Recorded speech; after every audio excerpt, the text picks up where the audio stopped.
You know, the program that I run deals with journalism ethics in a broad way, and we touch on embedded journalism as one aspect, but I'm wondering, can you put this a little bit in perspective for us? Are the ethical issues that you face as a journalist when you're embedded, are those different? Are those more powerful, more important than the ethical issues you face when you're just doing the rest of your journalism career? I think that's a really excellent question, and I think if you look at business journalists, they're oftentimes very withholding of information or not aggressive enough with investigating because they have to have the confidence of their sources.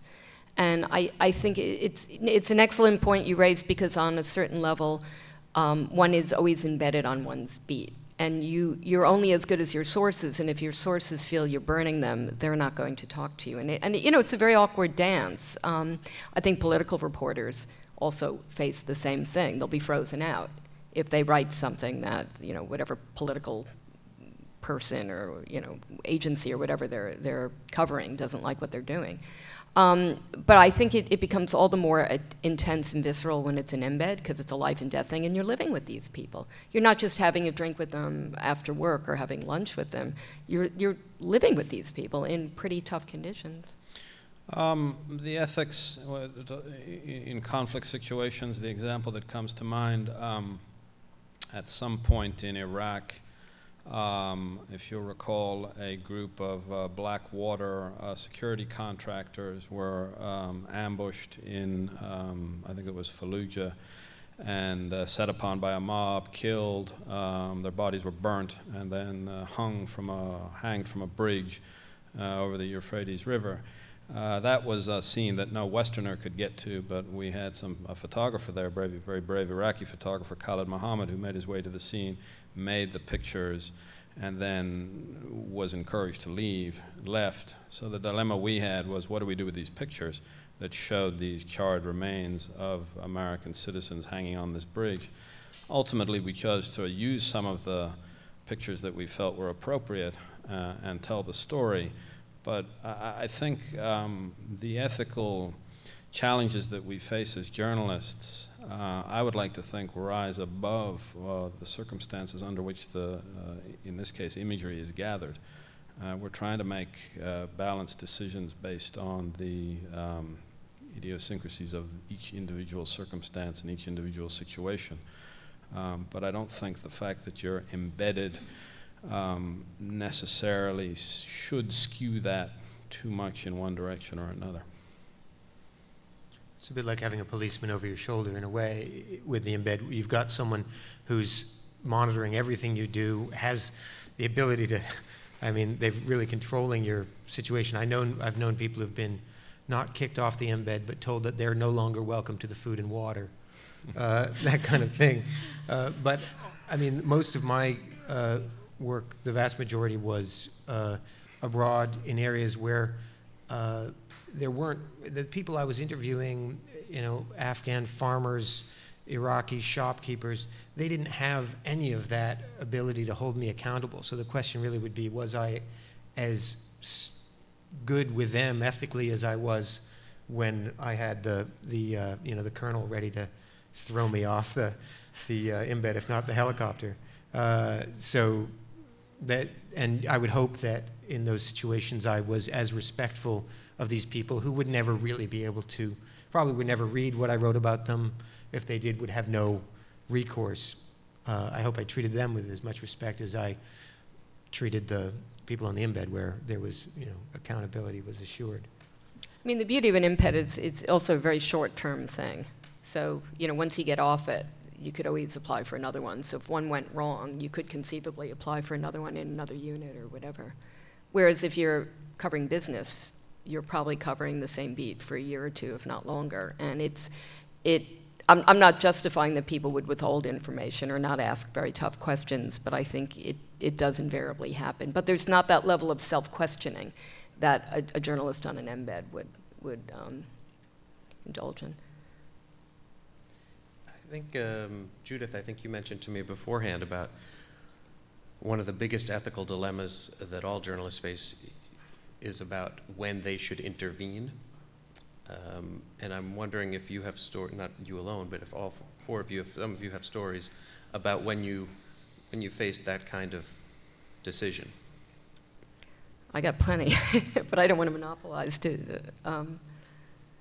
I mean, I was on a UN plane flying into a besieged city in Angola, and the UNITA rebels were firing, and so as we corkscrewed into the airstrip, and we got it there, and on the tarmac there were just bodies everywhere, people that had been hit by the shelling.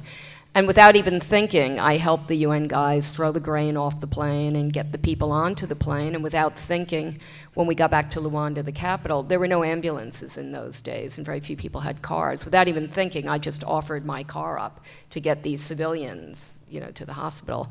And then I helped a family in Chechnya get political asylum to come to the States. I worked with the U.S. Embassy and also with Human Rights Watch.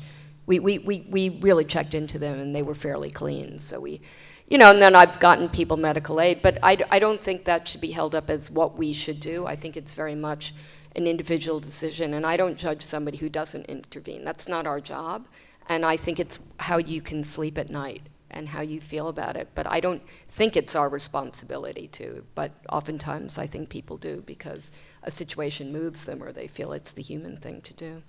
Yeah, I've had similar situations to some of the sorts of things that Judith mentions in the field myself as a working photographer, and I think at some point, the human, your role as a human being takes over, and your role as a journalist becomes secondary. And if you see somebody who is clearly in need, and you're the only person around who can give them the assistance they need to survive, then certainly in my case, I have no issue at all doing that. Is that my job? No. Is that my responsibility as one human being to another? I believe it is. Other people might take issue with that and decide not to intervene. And it's obviously an individual call, but I don't have any problem with doing that, and I sleep a little bit better at night for having done those sorts of things. But there's no one-size-fits-all with these sorts of things, in my view. I agree. I think you do step in when you're able, and there's no one else there to help. People forget that usually in these conflict situations, there are aid groups there. There are other organizations that are there that are helping. So it's not all reliant on the photographer or the reporter in the field. But if there is nobody around, I will step in. I know that there was a case in Haiti where a mob went after a man in a retribution with a machete, and a group of photographers stepped in to try to calm the situation and usher that person out of that situation. And there's been many, many situations like that. Where if there's something small that I could do, that's the least I can do to help people in these kind of situations. Yeah, I mean, you do get into some gray areas. If I'm embedded with a unit, will I pass a guy the water? Of course. Would I pass him first aid materials? Of course.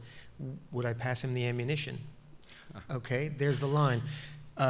I'm embedded with him. He's trying to kill the people who are trying to kill him, us.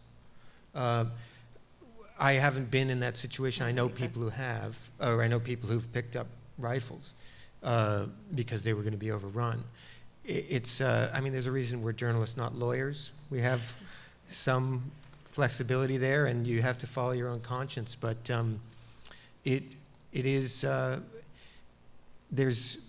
with FARC rebels in Colombia, for example, I think in the time before 9/11, you felt like there was a line, an easier line. I used to go into FARC guerrilla territory in Colombia, and if I was wearing one of those photojournalist vests, even though I wasn't a photographer, they would know I was a journalist from a great distance, and I would feel pretty comfortable in those days. They wouldn't shoot.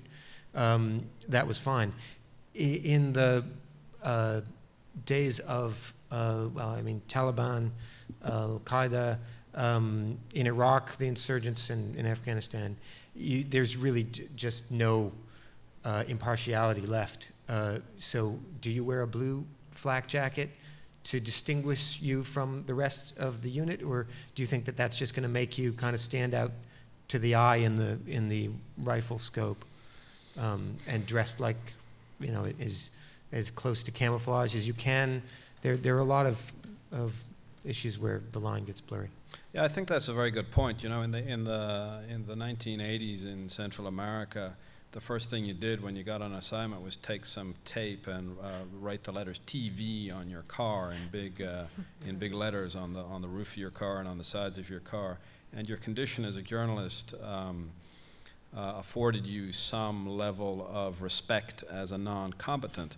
Now, those were the days, of course, before the internet and before the rapid flow of information around the world, and many of the people whom you were photographing or interviewing had no idea what the results of your work were.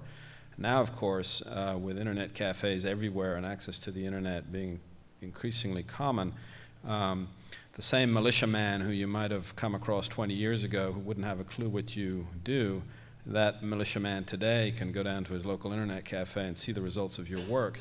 And as a result, the power of information has been increasingly elevated and recognized, and I think that has made journalism a more dangerous job than it once was. Whether it's journalists being targeted because they're on one side of a conflict or another, or whether in the case of many countries in the world, journalists being targeted individually because of what they write, because the results of their work are out there so much more rapidly and so much more broadly spread for everybody to see. Well, I think we're coming towards the end of our time.